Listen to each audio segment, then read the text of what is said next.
Praise the lord. నాతోని సహోదరి సహోదరుడా, యేసు ప్రభు జీవం గల దేవుడైంటున్నాడు. యేసు ప్రభు జీవించే ఉన్న దేవుడైంటున్నాడు. ఆయన యందు కేవలం నమ్మకం ఉంచటం, విశ్వాసం ఉంచటం అనేది చాలా ప్రాముఖ్యమైనది. ఈ లోకములో అన్ని విషయాల్లో గమనించినట్లయితే నమ్మకం, విశ్వాసం. నమ్మకం ఉంటేనే ఏదైనా ఇస్తారు, పొందుకుంటారు. నమ్మకం అనేది చాలా చాలా ప్రాముఖ్యమైనది. మన నమ్మకాన్ని కూడా ప్రజల్లో, సమాజంలో కూడా కాపాడుకోవటం ఇది చాలా ప్రాముఖ్యమైనది. కాబట్టి దేవుని యందు విశ్వాసం, దేవునిపైన నమ్మకం కూడా జాగ్రత్తగా ఉంచుకోవటం కూడా ఇది చాలా ప్రాముఖ్యమైనది. కాబట్టి మనం ఎప్పుడు కూడా దేవునిపై నమ్మకాన్ని పాజిటివ్గా ఉంచాలి. నా దేవుడు అంతా నా మేలు కొరకే చేస్తాడు, అంతా నా మంచి కొరకే చేస్తాడు. కొన్నిసార్లు చేదు అనుభవాలు వస్తాయి, కొన్నిసార్లు సమస్యలు వస్తాయి, కొన్నిసార్లు వ్యాధులు వస్తాయి, కొన్నిసార్లు నష్టాలు వస్తాయి, కొన్నిసార్లు ఆర్థికమైన సమస్యలు వస్తాయి, కొన్నిసార్లు వ్యాధులు వస్తాయి. అయినా కూడా ప్రభువానికి స్తోత్రం. సంతోషములోనే కాదు, దుఃఖములో కూడా ప్రభువానికి స్తోత్రం. Thank you Jesus. వందనాలయ్యా, ఏది ఏమైనా నీకు వందనాలయ్యా, యేసయ్యా నీకు వందనాలయ్యా, యేసయ్యా నీకు వందనాలని దేవుని స్తుతించడం మంచిది. కొన్నిసార్లు రోజు చికెన్ మటన్ తిని ఒక నెల రోజులు తినని చికెన్ మటన్ తిని అలసిపోతారు. అదే రకంగా మనం చూసినట్లయితే రోజు అన్ని కూరలు అన్నీ మంచి తినుకుంటా కాకరకాయ కారం తిన్నప్పుడు, కాకరకాయ ఒక కూర తిన్నప్పుడు చేదుగా అనిపిస్తూ ఉంటుంది. అదే రకంగా విశ్వాస జీవితంలో కొన్ని చేదు అనుభవాలు వస్తాయి. చేదు అనుభవం వచ్చినా, ఏ అనుభవం వచ్చినా దేవానికి స్తోత్రం. ఎదుగో ఈ యొక్క పాఠం నేర్పించారు, నీకు వందనాలు. ఎందుకంటే వాక్య భాగాలు చూస్తూ ఉంటున్నాం. శోధన ఇచ్చేవాడు నేనే, దాంట్లోంచి విడుదల ఇచ్చేది కూడా నేనే. దేవునికి తెలవకుండా ఏ మనిషికి ఏ సమస్య రాదు. అందుకని అంటారుగా పెద్దలు, ఎంత చెట్టుకి అంత గాలి. మన విశ్వాస పరిమాణాన్ని బట్టి మనకెన్నో సమస్యలు వస్తూ ఉంటాయి. సమస్యలు వచ్చినా కూడా మనం దేనికి భయపడకుండా దేవునికి భయపడటం ఇది చాలా ప్రాముఖ్యమైనది. సమస్యల తట్టు మనం చూడకూడదు, జీవం గల దేవుని తట్టు మనం చూడటం అనేది ఇది చాలా ప్రాముఖ్యమైనది. ఈ సమయంలో దేవుని యొక్క వాక్య భాగం నుండి మన వచనాన్ని మనం ధ్యానం చేసుకుందాం. హెబ్రీ పత్రిక 3వ అధ్యాయం 12వ వచనం, 13, 14 వచనం మనం చదువుకుందాం. సహోదరులారా, జీవము గల దేవుని విడిచిపోవునట్టి విశ్వాసము లేని దుష్ట హృదయము మీలో ఎవనియందైనను ఒకవేళ ఉండునేమో అని జాగ్రత్తగా చూచుకొనుడి. నేడు మీరాయన శబ్దమును వినిన ఎడల కోపము పుట్టించినప్పటి వలె మీ హృదయములను కఠినపరచుకొనకుడని ఆయన చెప్పెను గనుక, పాపము వలన కలుగు భ్రమచేత మీలో ఎవడును కఠినపరచబడకుండునట్లు నేడు అనబడు సమయం ఉండగానే ప్రతి దినము ఒకరినొకడు బుద్ధి చెప్పుకొనుడి. ఏలయనగా మొదటి నుండి మనకున్న దృఢ విశ్వాసము అంతము మటుకు గట్టిగా చేపట్టిన ఎడలనే క్రీస్తులో పాలివారమయ్యుందము.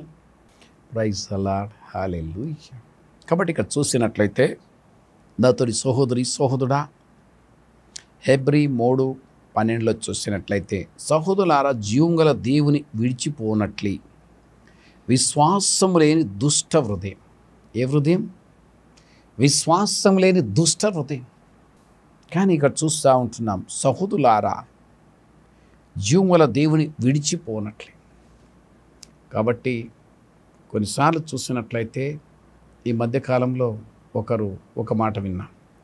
ఒక ఆయన బాప్టిజం తీసుకొని చక్కగానే ఉంటున్నాడు, బాగానే ఉంటున్నాడు, చక్కగా విశ్వాస జీవితంలో మంచిగా ఉంటున్నాడు, ఆనందంగా ఉంటున్నాడు. కానీ ఎవరికైనా బలవంతంగా బాప్తిసం ఎవరైనా ఇస్తారా? ఎవరు? ఆయన రావాలా, ఒప్పుకోవాలా, యేసు ప్రభు నా రక్షకుడు, నా దేవుడు, నా కొరకు, నా పాపముల కొరకు, నా అవిధేయత కొరకు చనిపోయాడు అని దేవుడని నేను ఒప్పుకుంటున్నాను అని మనస్ఫూర్తిగా ఒప్పుకున్నప్పుడే బాప్తిసం తీసుకుంటారు. అంతా ఒప్పుకొని చక్కగా బాప్తిసం తీసుకొని చక్కగా ఉండి నా యొక్క బాప్తిసాన్ని రిటర్న్ తీసేయండి అంటున్నాడు. తీసేసేయండి. ఇప్పుడు ఒకసారి తీసుకున్న తర్వాత తీసేసేదా? కొంతమంది ఆలోచనలు ఇట్లుంటాయి. కాబట్టి కొన్నిసార్లు కొంతమంది దేవుణ్ణి నమ్ముకున్నా కూడా డబ్బుకు అమ్ముడు పోతారు. దేనికి అమ్ముడు పోతారు? డబ్బుకు అమ్ముడు పోతారు, హోదాకు అమ్ముడు పోతారు, ఎవరికో అమ్ముడు పోతారు. ఒక్కసారి దేవునికి అమ్ముడు పోయిన తర్వాత, అందుకని వాక్యాలు చూస్తూ ఉంటున్నాం కదా, మీరు విలువ పెట్టి కొనబడిన వారు, మీరు నా సొత్తు. విలువ పెట్టి ఎవరు కొన్నారు? యేసు రక్తం, యేసు ప్రభు కొన్నాడు. కాబట్టి ఒక్కసారి మనం అమ్ముడు పోయిన తర్వాత ఇంకొకరికి అమ్ముడు పోతే డూప్లికేట్ పని అయిపోతుంది. కాబట్టి ఏది ఏమైనా, అందుకని ఇక్కడ చూస్తూ ఉంటున్నాం కదా, జీవం గల దేవుని విడిచిపోనట్టి విశ్వాసం లేని దుష్ట హృదయం. విశ్వాసం లేని దుష్ట హృదయం. ఏ హృదయం? దుష్ట హృదయం, దుష్టుని హృదయం, మంచి హృదయం కాదు. కాబట్టి ఇక్కడ చూస్తూ ఉంటున్నాం, ఆ యొక్క హృదయము రాకుండా చూసుకోవాలి. కొన్నిసార్లు సాతాను మెల్లగా తలంపులు ఇస్తూ ఉంటాడు. దేవుడు నీకు ఏం చేశాడు? దేవుడు నమ్ముకున్నావు, నీకేమైంది? ఏం బాగుపడ్డావు? అట్నే ఉన్నావు కదా, ఇంకా సమస్యలు పెరిగాయి కదా, దేవుని విడిచిపెట్టు అని సాతాను ఎన్నోసార్లు ప్రేరేపిస్తూ ఉంటాడు, మాట్లాడుతూ ఉంటాడు. అవును కదా, దేవుడు నాకు ఏం చేశాడు అనుకుంటాడు. అటువంటి తలంపులు వస్తూ ఉంటాయి, నెగిటివ్ తలంపులు వస్తూ ఉంటాయి. కానీ అప్పుడు సైతాన్ వెళ్ళిపో, నిన్ను గద్దిస్తున్నామని గద్దించాలి. నా దేవుడు అంతా నా మేలు కొరకే చేస్తాడు. అది లాభమైనా నష్టమైనా, అది వ్యాధైనా ఏదైనా అని దేవుని స్తుతించడం గొప్ప విషయమైంటుంది. Praise the lord, hallelujah. కాబట్టి అక్కడ చూసినట్టయితే యోబు గ్రంథములో యోబు ఏమన్నాడు? వారి యొక్క భార్య అన్నది, అయ్యో దేవుని దూషించి మరణం కమ్ము అన్నది. కానీ ఆయన మాత్రం ఏమన్నాడు? కీడును మేలును అనుభవించతగదా అన్నాడు. కాబట్టి వారి యొక్క భార్య దేవుని దూషించి మరణం కమ్మని చెప్పింది, కానీ ఆయన మాత్రం నోటి మాటతోనైనను, దేంతోనైనను? నోటి మాటతోనైనను పాపము చేయలేదు యోబు. ప్రైజ్ ది లార్డ్, హల్లెలూయా. నాతోని సహోదరి సహోదరుడా, నీవెట్లున్నావు? ఒకసారి నువ్వు కూడా నీ హృదయంలో తలంపు రాలేదా? అయ్యో నేను దేవుడు నమ్ముకున్నాను, దేవుడు నాకేం చేశాడు అని తలంపులు రానివ్వకుండా చూసుకోవటం ఇది చాలా ప్రాముఖ్యమైంటుంది. అటువంటి తలంపులు, నెగిటివ్ తలంపులు, అవిశ్వాసపు తలంపులు ఎప్పుడైతే మనకు వచ్చినప్పుడు యేసు నామములో నిన్ను గద్దిస్తున్నాం, ఏ సైతాన్ నిన్ను గద్దిస్తున్నామని చెప్పాలి. నా దేవుడంతా నాకు మంచి చేస్తాడు. ఎటువంటి అనుభవమైనా ఓకే అని అనటం ఇది చాలా ప్రాముఖ్యమైంటుంది. కాబట్టి ఇక్కడ చూసినట్లయితే విశ్వాసము లేని దుష్ట హృదయం మీలో ఎవని యందైనా ఒకవేళ ఉండినేమో అని జాగ్రత్తగా చూసుకొనండి. ఒకవేళ ఉండునేమో అని జాగ్రత్తగా చూసుకొనండి. కాబట్టి ప్రభువా, ఇదిగో నా ప్రాణం, శరీరం, ఆత్మను నీ చేతిలో ఉంచున్నాం. నా ప్రాణ శరీరాత్మలు మీ చేతిలో ఉంచున్నాం. నన్ను నీ ఆధీనములో ఉంచుకొనండి. అంతం వరకు నమ్మకంగా జీవిస్తానికి నాకు సహాయం ఇచ్చేయండి అని మనని మనం తగ్గించుకొని దేవునికి సమర్పించుకోవటం, దేవునికి అర్పించుకోవటం. కాబట్టి కొన్నిసార్లు చూసినట్లయితే నేను దేవునికి అప్పచెప్పుకున్నానయ్యా అని అంటారు, కానీ సమయాన్ని ఇస్తానికి ఇష్టపడరు, ధనాన్ని ఇస్తానికి ఇష్టపడరు, బలాన్ని జ్ఞానాన్ని దేవునికి ఇస్తానికి సిద్ధంగా ఉండరు. ఇంకా నువ్వు అర్పించుకుంటేంటి? ఏమర్పించుకున్నావు? ఏదో చెప్పావు అంతేనా? దాంతో కాదు. అందుకని బైబిల్ ఏం చెప్తా ఉంటుంది? క్రియలు లేని విశ్వాసము మృతము. ప్రైజ్ ది లార్డ్, హల్లెలూయా. నాతోని సహోదరి సహోదరుడా, ఇక్కడ చూసినట్లయితే ఒకవేళ అటువంటి తలంపులు వచ్చినా, అందుకని ఒక కీర్తన భాగంలో మనం చూస్తూ ఉంటున్నాం, 139వ కీర్తనలో చూసినట్లయితే మనకు తలంపు రాకముందే ఆయనకు తెలుసు, మనకు ఆలోచన రాకముందే ఆయనకి తెలుసు, జగత్తు పునాది వేయబడకముందే ప్రభు నిన్ను ఎన్నుకున్నాడు, నన్ను ఎన్నుకున్నాడు. కాబట్టి ఆయనకి నువ్వు అటువంటి వాడు, ఇటువంటి వాడు అన్నీ ఆయనకు తెలుసు. కాబట్టి ఆయన చూచుచున్న దేవుడైంటున్నాడు. కాబట్టి ఈ సమయాల్లో చూస్తూ ఉంటున్నాం, మనకి తలంపు రాకముందే ఆయనకు తెలుసు. కాబట్టి కొన్నిసార్లు అంటారు, వారు అటువంటి వాళ్ళని నాకు బాగా తెలుసు అండి. నీకేంత తెలిస్తే? ఆకాశాన్ని భూమిని సృష్టించిన దేవునికి ఏం తెలియదు? ఆయనకు అన్నీ తెలుసు. హృదయ తలంపులు తెలుసు, నీ భవిష్యత్తు తెలుసు, నా భవిష్యత్తు తెలుసు. మన బ్రతుకంతా ఆయన చూచుచున్న దేవుడైంటున్నాడు. కాబట్టి మనం ఆయనకి మహిమకరంగా జీవించడం అనేది ఇది చాలా ప్రాముఖ్యమైంటుంది. ఆయన సంతోషకరమైన జీవితం జీవించడమే గొప్ప ధన్యత ఉంటుంది. కాబట్టి ఈ సమయంలో మనం చూస్తూ ఉంటున్నాం, నేడు మీరు ఆయన శబ్దం వినిన ఎడల కోపం పుట్టించి నప్పటి వలె మీ హృదయములను కఠినపరచుకొనకుడి. కాబట్టి ఇక చూసినట్లయితే ఆయన కోపం పుట్టించకుండా హృదయాన్ని మనం కఠినం చేసుకోకూడదు. మన తలంపుల్లో కూడా, మన ఆలోచనలో కూడా, మన హృదయంలో కూడా అయ్యా దేవునికి విరోధమైన తలంపులు రాకూడదు. దేవునికి ఇష్టమైన రీతిలో ప్రభువానికి స్తోత్రం, ఏది జరిగినా థ్యాంక్ యూ జీసస్.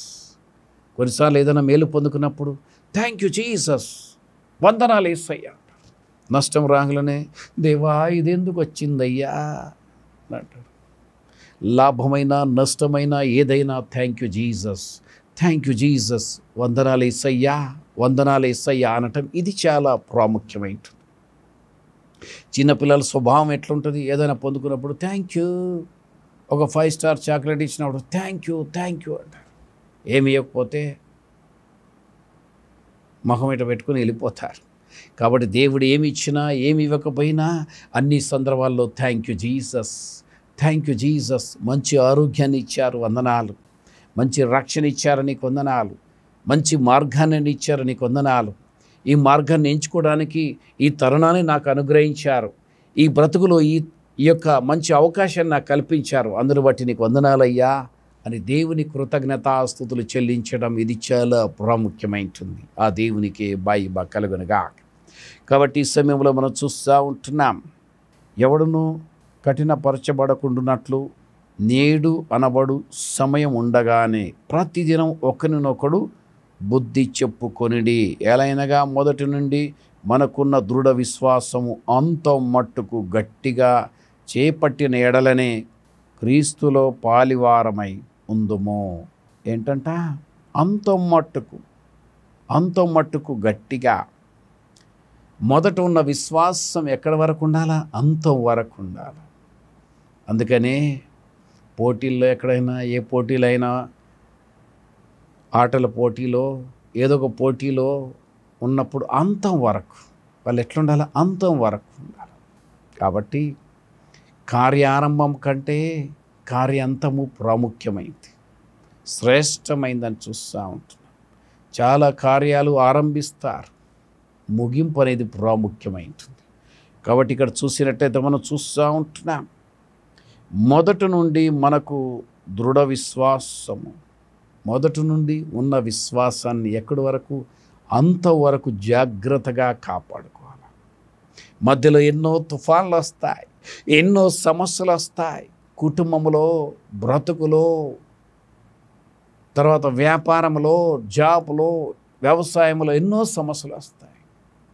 ఈ మధ్య ఒకరు అంటున్నారు, 10 లక్షలు అప్పు చేసామయ్యా, ఏం చేయాలో మేము అర్థం కావట్లేదు. కానీ ఎన్నో అప్పులైనా, ఎన్ని బాధలైనా, ఏది ఏమైనా దేవుణ్ణి విడిచిపెట్టకూడదు. ప్రైజ్ ద లార్డ్, హల్లెలూయా. చాలామంది లైవ్లో ఫోన్ చేస్తూ ఉంటారు, అయ్యా మేము చనిపోవాలనుకుంటున్నాం, ఆత్మహత్య చేసుకోవాలనుకుంటున్నాం. కాబట్టి వాక్య భాగాలు చూసినట్టయితే పిరికివారును అవిశ్వాసులను రెండవ మరణం అని చూస్తూ ఉంటున్నాం. పిరికివారు దేవుని రాజ్యానికి వారసులు కారని బైబిల్ చెప్తా ఉంటుంది.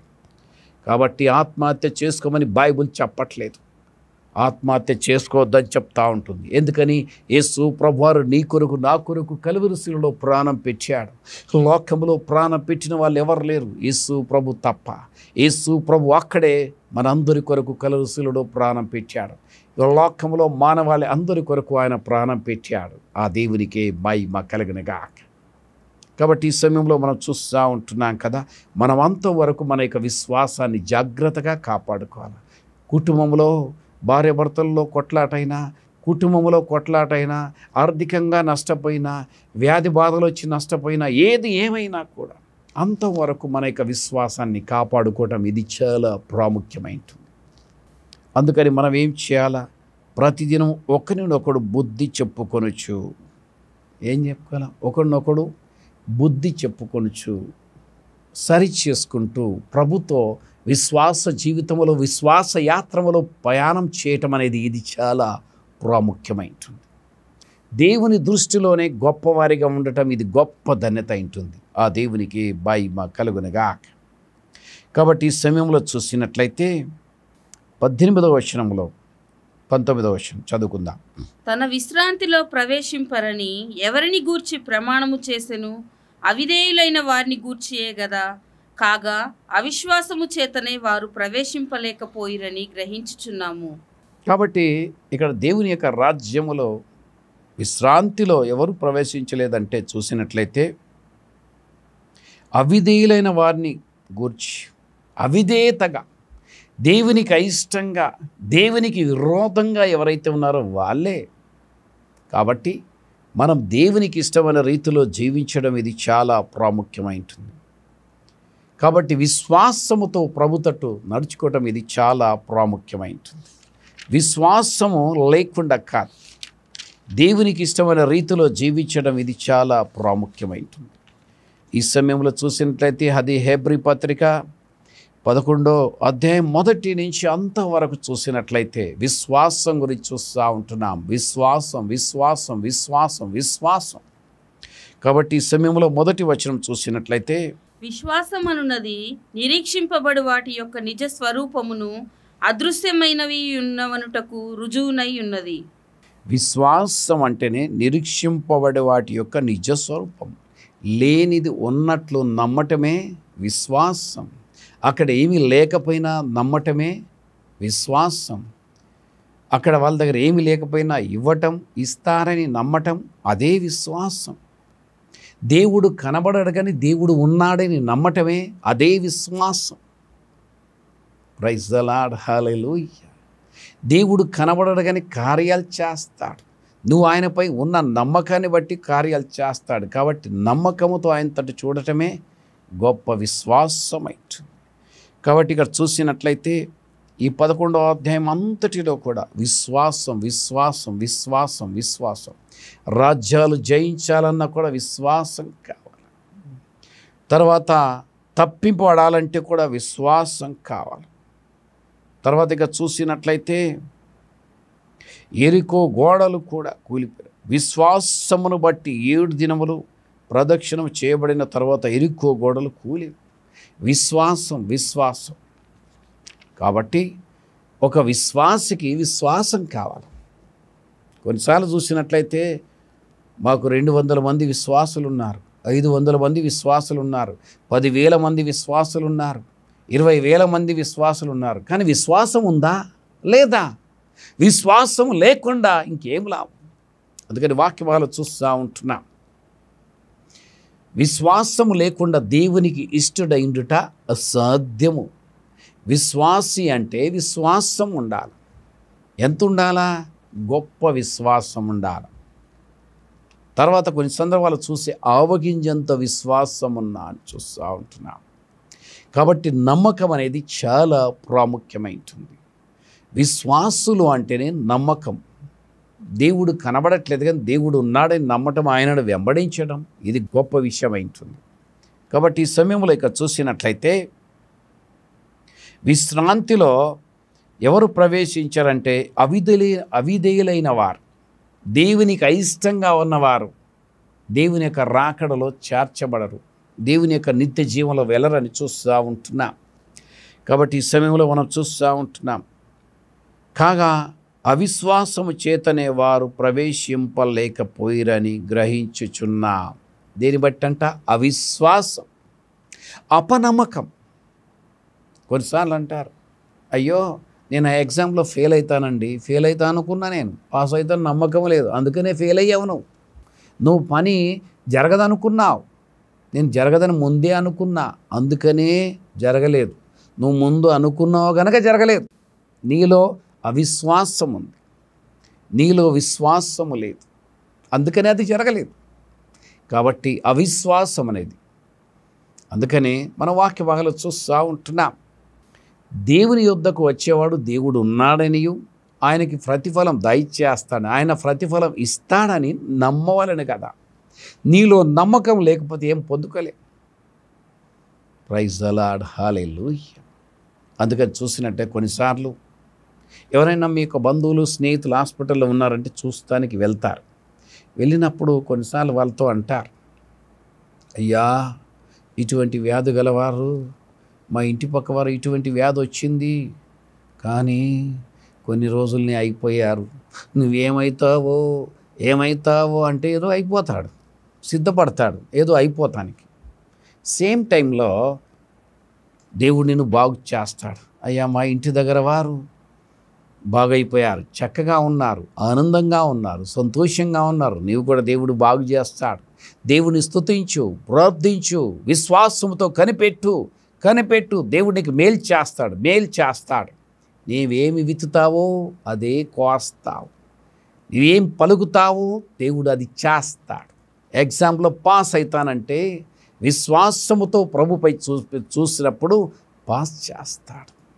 నీ సమస్యలను దేవుడు తొలగిస్తాడని నమ్మిన ఎడల దేవుడు తొలగిస్తాడు. కాబట్టి విశ్వాసముతో దేవునితోటి చూడాలి. అందుకని ఇక చూస్తూ ఉంటున్నాం కదా, అవిశ్వాసము చేతనే వారు ప్రవేశింపలేకపోయిరని గ్రహించుచున్నాము. అవిశ్వాసం. కాబట్టి అవిశ్వాసము లేకుండా అవిశ్వాసాన్ని గద్దించి విశ్వాసుల కర్త అయిన యేసు తటి చూస్తూ కనిపెట్టాలి.